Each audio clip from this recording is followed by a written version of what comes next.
Boa tarde, crianças. Nós vamos começar agora a nossa aula de Geografia. Quero pedir para vocês abrirem o livro, por favor, na página 160. O título que nós vamos iniciar é As Ocupações e o Desenvolvimento da Economia. A aula de Geografia hoje vai ser um pouco extensa por conta dos textos, tá bom? Tem vários textos aí nessa unidade e nós vamos ter que ler. Então, eu queria pedir para que vocês tenham um pouquinho de paciência.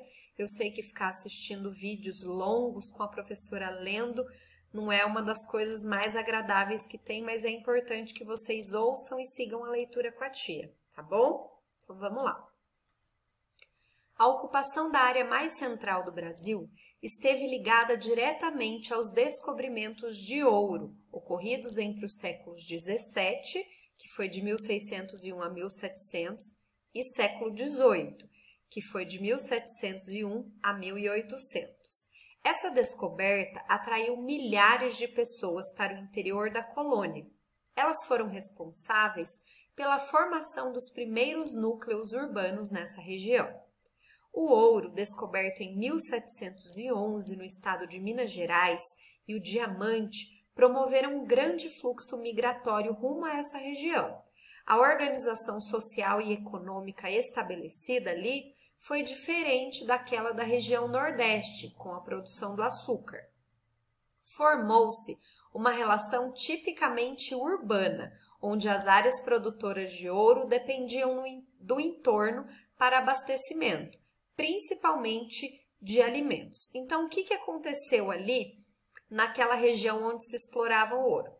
Ali não tinha plantação, então aquela região dependia das outras para poder sobreviver. Os alimentos, mantimentos, tudo que aquela região precisava vinha de lugares que ficavam ao lado, outros lugares, tá certo? Então, vamos lá. Página 161. Durante o período do ouro, a área de maior produção e interesse por parte da coroa portuguesa se deslocou da região nordeste, onde ficavam os engenhos de cana-de-açúcar, para a região sudeste do país. Com a grande circulação de riquezas e demanda populacional, a região sudeste tornou-se polo de desenvolvimento. Então, o que aconteceu? A coroa portuguesa, ela desviou a sua atenção lá dos engenhos do Nordeste, que produziam riqueza, aqui para o Sudeste, porque aqui estava produzindo mais riqueza, aqui descobriram o ouro, e isso era um fator que interessava muito aos portugueses. Quando ocorreu a descoberta do ouro, muitas pessoas vieram para cá, vieram para o Sudeste. Por quê? Porque aqui tinha riquezas e com isso essa região se desenvolveu muito. Olha a imagem, mineração de ouro por lavagem, perto do morro de Itacolomi. Olha só, gente, a imagem aqui, quantas pessoas trabalhando aí, querendo descobrir o ouro. Representando o espaço. Bom, eu tenho um mapa aqui, tá certo? Quero que vocês prestem muita atenção nesse mapa e nas legendas aqui, ó, na corzinha das legendas. O roxinho algodão, amarelo ouro. Esse rosa bem clarinho são as drogas do sertão, que eram especiarias como guaraná, as ervas medicinais. Eles chamavam isso de drogas do sertão. Verde é cana-de-açúcar, o rosa mais fortinho é pecuária.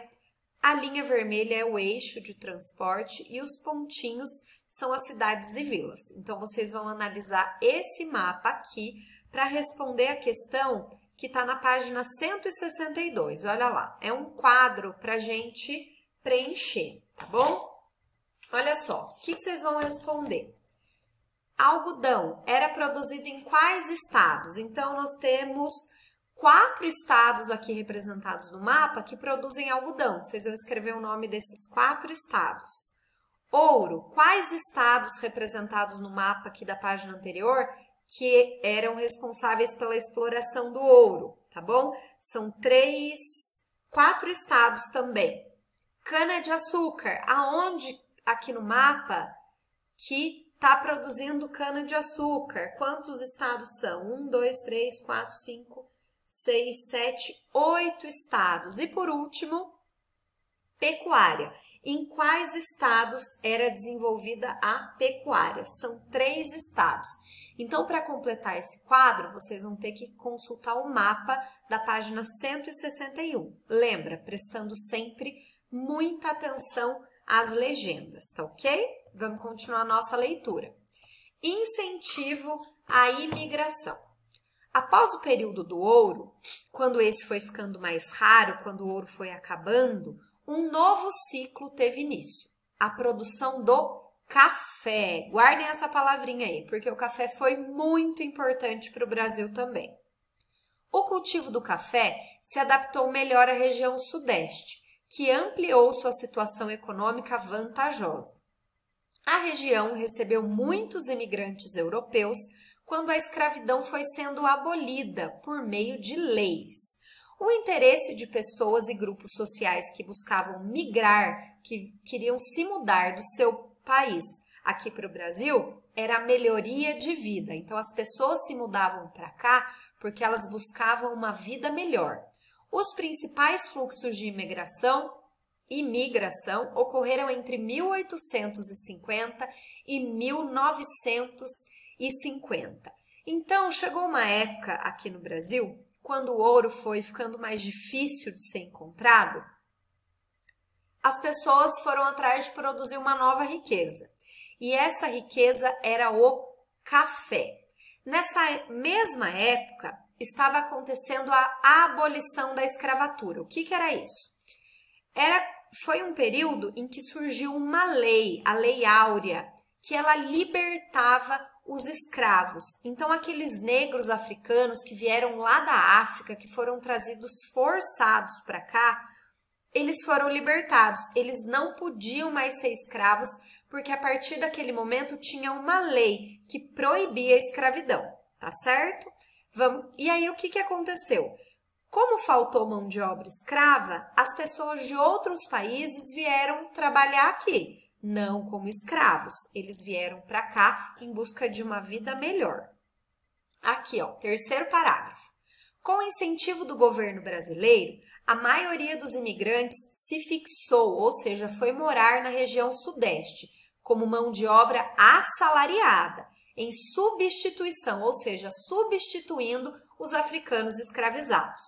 Com o tempo, boa parte dos imigrantes que vieram para trabalhar nas fazendas de café migraram para as cidades, ou seja, os imigrantes que vieram para trabalhar lá nas fazendas de café, eles se mudaram para a cidade, onde participaram do início do processo de industrialização, tá certo? Que foi quando começaram a surgir as indústrias.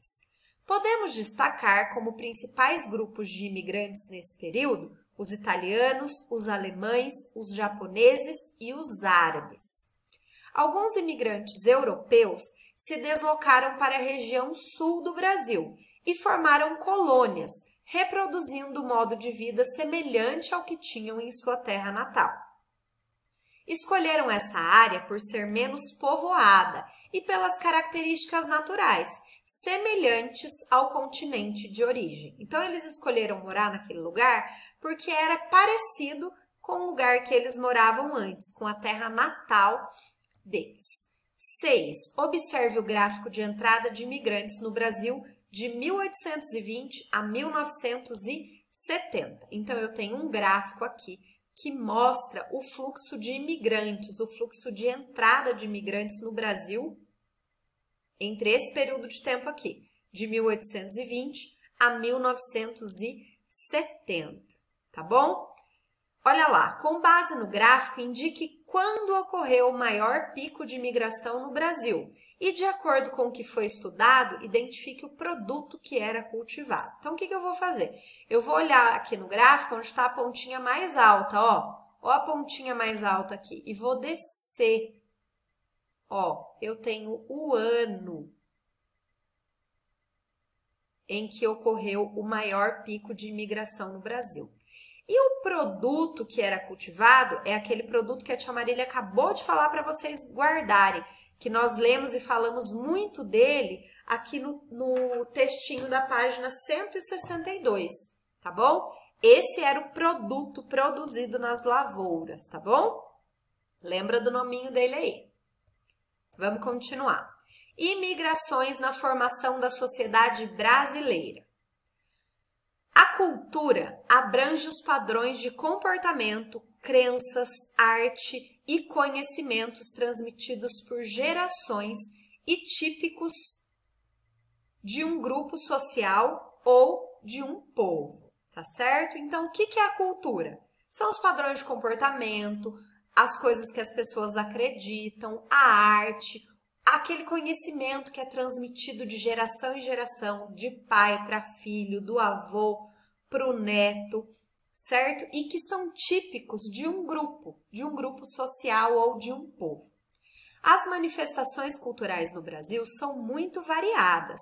Em função do quê? Por quê? Por causa da diversidade dos povos presentes na formação do país, da grande extensão territorial e das diferenças naturais que o nosso país tem. Os primeiros grupos formadores da cultura brasileira foram os colonizadores portugueses, os indígenas e os africanos. Grifem essa linha que a tia leu. Os primeiros grupos formadores da cultura brasileira foram os colonizadores portugueses, os indígenas e os africanos. Continuem grifando. Posteriormente, os imigrantes italianos, alemães, japoneses, poloneses, árabes, entre outros, contribuíram para a diversidade da cultura do país. Grifem até aí. Havia grande resistência ao modo de vida dos indígenas e dos africanos, que apesar de terem contribuído muito para a cultura brasileira, sofreram preconceito por sua religiosidade, por exemplo. Seus descendentes ainda hoje sofrem as consequências dessa exploração e desse preconceito. Então, o que falou para a gente nesse parágrafo? Que o modo de vida dos indígenas e dos africanos ele não era muito bem aceito. As pessoas tinham um certo preconceito. Elas não concordavam principalmente com a religiosidade e o modo de vida dos indígenas e dos africanos, porque eles tinham uma religião diferente daquela que a maioria dos portugueses, por exemplo, e dos europeus tinha. E isso é totalmente errado, né? Porque, acima de tudo, a gente tem que ter respeito por todo mundo. Vamos continuar agora na próxima página, 164. O modo de vida dos colonizadores se aproximava de outras culturas europeias em diversos aspectos, como costumes e religiosidade. Por conta disso, os imigrantes europeus não tiveram suas manifestações culturais reprimidas. As pessoas não foram contra essas manifestações culturais. Essa disseminação mais livre da cultura europeia fez com que, de maneira geral, ela influenciasse mais intensamente diversos aspectos da cultura brasileira. Então, como os europeus eles puderam propagar sua cultura de forma mais livre, sem preconceito, eles tiveram maior influência no desenvolvimento da cultura do brasileiro. Tá joia?